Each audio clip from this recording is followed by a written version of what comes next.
दो ही रास्ते थे मेरे पास, या तो सब कुछ हार दूं या फिर जान की बाजी लगा दूं अपनी जमीन की खातिर।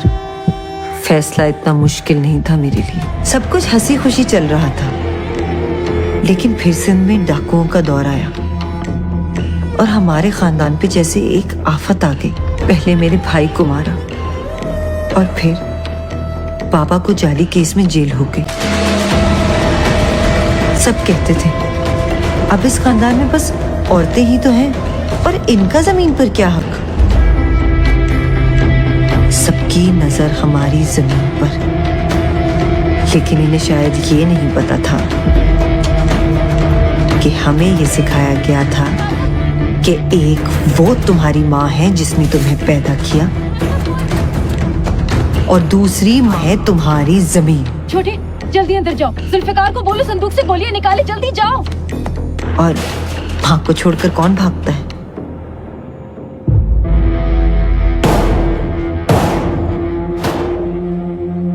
चले जाओ यहाँ से। क्या लेने आए हो आप? मेरे भाई को मारकर भी सुकून नहीं मिला तुम्हें? सुकून तो मुझे तब मिलेगा जब मैं अपना हक हासिल करूंगा। ये घर और ये जमीन मेरी है, इसको मैं लेके रहूंगा। ये मकान और ये जमीन मेरे बाप दादा की मेहनत का नतीजा है, और अपनी जमीन को छोड़कर भागना सिखाया नहीं गया हमें। रब, ये ऐसे नहीं मानेंगे। चल।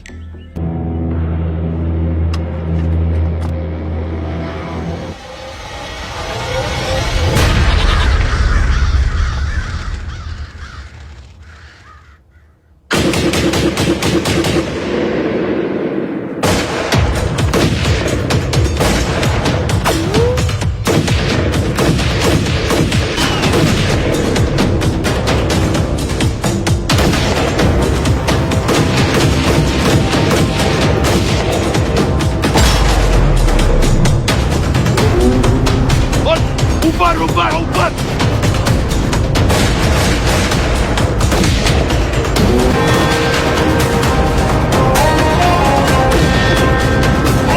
नीचे नीचे।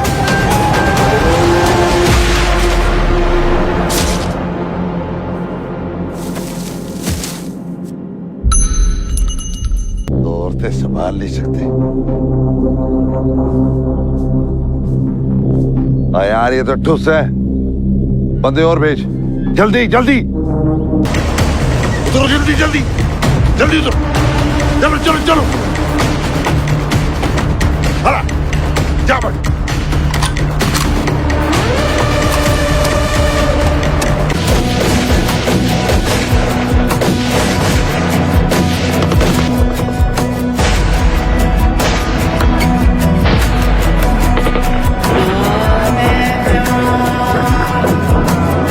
हमारे जो रिश्तेदार थे वो अम्मी से ज़ाहिर हथियारों के ज़ोर पे उनको घर से निकालने आए और ज़मीन का कब्ज़ा छुड़वाने आए। तो फिर हम लोगों में सुबह से शाम तक मुकाबला होता रहा, फायरिंग होती रही। उनका एक बंदा ज़ख्मी हो गया, फिर पुलिस आई, उन लोगों को वापस लेके चली गई। जब ये चीज़ जेल में मेरे बाबा ने सुनी, उनको दुख भी बहुत हुआ कि ज़ाहिर है आज मेरी बेटियों पे ऐसा टाइम आ गया है। तो उनको खुशी भी हुई कि मैंने बेटियों की जो तरबियत की थी, आज उन लोगों ने बता दिया कि वो मेरी बेटियां नहीं, मेरे बेटे हैं।